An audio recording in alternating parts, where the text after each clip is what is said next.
Hey guys, welcome back to another video. It has been about a month, and if you haven't seen any of my more recent videos, I bought my dream guitar, and this is it here. This is a 1979 Gibson Les Paul Custom, obviously, in the tobacco sunburst finish. And so let's just hop right into this video. I have wanted this guitar for years. Maybe not this specific one, obviously, but a 79 Les Paul Custom tobacco burst, I have wanted one for quite a long time now. And the reason why I wanted one so bad is just because of those Norlin era specs. You know, Norlin era guitars, which are, mid-early 70s to very early 80s, a lot of people don't like these guitars because they have, well, they're different. That's why a lot of people don't like them. They've got the maple necks, they have the volute, they have the thick binding right here, the flat frets. There's quite a few things that people just don't like about Norlin era guitars, and Les Paul specifically. But personally, I adore and love each and every single one of those quirky little specs. So when I was working last year, I saved up all my money and I bought this JCM 900 right here. This year, I wanted to get a guitar. So I wasn't exactly sure what I should get, but I always knew that I wanted this guitar. But I definitely didn't think I could afford it. So basically, I was just kind of saving up my money just to save up my money, just to see what my budget would be for a new guitar. And maybe about halfway through working, I didn't have nearly enough money for this guitar. I was just, you know what? I want that guitar. And so I originally planned on getting a wine red 79 Custom because they're cheaper. But a couple weeks later, and a lot of convincing myself, I decided that I didn't want to settle, because then I knew if I settled, I'd feel like I'm missing out, and I feel like I didn't really get what I wanted, which is exactly what it would be. I didn't want a red one, so I knew I had to save up more. And so basically, I started working about 70 hours a week. At my job alone, I had some side hustles outside, so I was working 7 days a week, 10-hour days, some days more, some days less. And that's how I was able to afford this guitar. I also had a lot of other side hustles, like I just mentioned. I would mow lawns for neighbors, I would pick weeds, I would do everything around the house. I'd do a bunch of stuff, a bunch of chores for other people and myself, not myself, but my family, in order to afford the guitar. So basically, I worked my ass off for this thing, and, well, I love it. So if any of you guys saw the video in which I opened this guitar for the first time, you'll probably notice that I was sick while making that video. And that really sucks, because I feel like I wasn't able to fully appreciate that moment for what it was. I was kind of too focused on, not dying, because I just felt so crappy that this guitar was, it was obviously exciting, I was super excited, but it's kind of hard to be excited whenever you feel like crap. So it really dragged me down. Not the guitar, but me being sick. So I feel like that's kind of part of its story, but I kind of wish I wasn't sick whenever I unboxed it. That way I could feel like I could have appreciated it more. Just those first initial reactions. Not that my reactions were fake; those were definitely real. But I feel like they would be even more exciting and more enthusiastic about it. And honestly, I could not be more happy with the person that sold it to me. What are they called? Let me check and see what they're called real quick. Yes, they are called Canon guitars, and I'll link the Reverb store in the description down below. I had no issues, the contact was great, they were easy to talk to, and again, no issues with the guitar. What was listed on Reverb is exactly how it showed up, so there's no complaints there in that department. And the first thing that really popped out to me, and I just mentioned it, were the flat frets. This is my first time ever playing a 70s era Les Paul, or pretty much, yeah, any guitar for that matter. So I've never played anything with this style of frets. And take in mind, these frets are basically brand new, and yet they're still very, very flat. So yeah, I've done plenty of research, and I knew to expect that, and I did, but it was still a learning curve. It still just felt very different. Not better or worse than newer guitar with more modern frets, it was just different. Another thing that took getting used to was the weight of this Les Paul. The 70s Les Pauls are not weight relieved in any way, and this one is certainly no exception.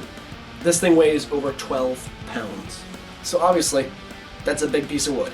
And playing that sitting down wasn't really too big of a deal, but you could definitely feel the difference, especially when switching from a Gibson SG, which is like a feather. The next thing that took getting used to, and something that I appreciate very much, is this Les Paul's neck shape. It feels quite a bit different than any of my other guitars, and that's a good thing.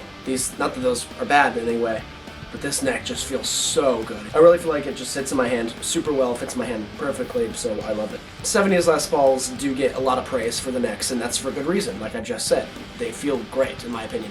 Sure, neck shape is very subjective, and maybe a lot of people don't like them, maybe a lot of people do. But personally, I love this neck. Another cool thing about the neck is Like I mentioned earlier, it's made out of maple. And if you don't know, most Les Pauls are made out of mahogany, except for those 70s models. So that's another cool thing. I don't know why they did that, actually. I'm sure there's obviously some reason that I could find out somewhere, but it's cool that they're made out of maple. It's just a different spec. I like guitars that are a little bit different than what everybody else has, so having a maple neck instead of a mahogany one, it's just another little thing to add to make it a little bit different than every other Les Paul. Now, of course, this thing isn't perfect. There are some things I don't like about it, and honestly, the number one thing I don't like about this guitar is how good of shape it is, and let me explain. This guitar is what's called a time capsule guitar, meaning whenever the person bought it 40-something years ago, I don't know where they got it, I don't really know too much of the backstory, but whenever they bought it 40-something years ago, they put it in this case, and they didn't touch it for however many years. So this thing is in brand new condition. There is not a single finish check. All I know is there's one teeny little ding. I'm sorry about that, guys. My camera battery just died, so I don't know exactly where it cut out. But basically, what I was saying is, this guitar is a time capsule guitar. The person bought it 40-something years ago, didn't touch it for a while. The only thing wrong with it is there's a tiny little ding right here beneath the bridge, which I'll probably just throw up a picture real quick if you guys can see it. So basically, this thing's in perfect condition. And the reason why that's an issue is I feel like I'm kind of afraid to play it. Had this thing be a little bit more beat up, I wouldn't have to worry about scratching it up a little bit. But because this thing is in such good condition, especially for how old it is, I feel like I can't really play it the way I want to play it. I feel the need to kind of preserve it in its basically brand new condition that it's in. Now, of course, that doesn't mean I'm not going to play it. Basically, for the last month, this is the only guitar I've been playing, and that's just because I love it so much. It's the only thing I want to grab. But definitely me being a little bit afraid of this guitar. I don't want to smack it into my desk. I don't want to drop it. Obviously, I don't want to drop any of my guitars. I just really want to take good care of this thing, and that's not an issue for me. All my guitars are in really good condition. I take good care of them. But it only takes one mistake. It only takes one slip where it falls off, or one slip where I put it on that stand and I don't put it on correctly and it falls off. It can only take one little thing to make catastrophic damage that would diminish the value of this thing immensely. And obviously that's the last thing I want. I don't plan on selling this at all, but even then, I still want to keep it in good condition, which I'm sure you guys can understand. That's basically my only complaint with this thing. I feel like all the positives of it really outshine the negatives of it. A couple other things that I love about this guitar are the tuners. Not only do the tuners look really cool, they're super gold and really nicely done, they're also just really easy to use. They're very smooth feeling, and I've had no issues with them so far. The next thing is the T-tops. I love Gibson T-tops. They're a very desirable pickup, and especially ones where there's basically no wear and tear on them. On the covers here, they're just incredible pickups. They sound amazing, and they're very desirable. Like I just said, a lot of people want these pickups, and the fact that I have some that are this old and in this good condition, that's pretty cool. Now, I already mentioned this, but the neck shape is something I also love. I already talked about that, so I'm not going to talk about it again.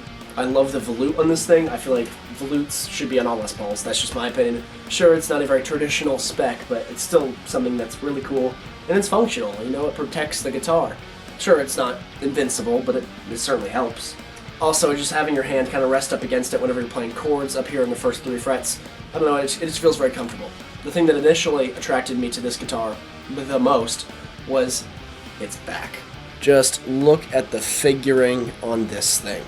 This thing is absolutely gorgeous. Like I just said, look at the figuring. It moves around so much. The back dances. In my opinion, the back is just as beautiful as its front, which is also very nice looking with that 3-piece maple top. God, this thing is just gorgeous. And I know you guys can't disagree. Just look at this thing. It's incredible. So I know my answer to this is going to be very obvious based on the rest of this video, but do I regret getting this guitar? No.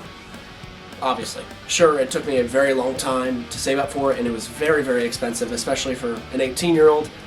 I don't regret buying it. Sure, I've had kind of some buyer's remorse, of course. Sure, I spent a bunch of money on this guitar, and I was thinking, oh, instead of getting this guitar, I could have gotten this guitar and this amp, but I don't regret it either way. Sure, I could have done those things, and I'd be perfectly happy. I feel like I'm still more happy with the purchase that I made. And that is why I do not regret getting this guitar in the slightest. I love this thing very much, and it is definitely my new number one. I'm sorry to my old Epiphone Les Paul. I still love that thing to death. This one is just, I know, it's my baby now. And so is that one. I can't let that one go. I love it very much too, but this thing is just a better guitar. Anyways, if you guys liked this video, feel free to click like, and if you loved it and you want to see more content from me, feel free to subscribe. Anyways, thank you guys so much for watching, and I'll see you in my next video. Bye-bye.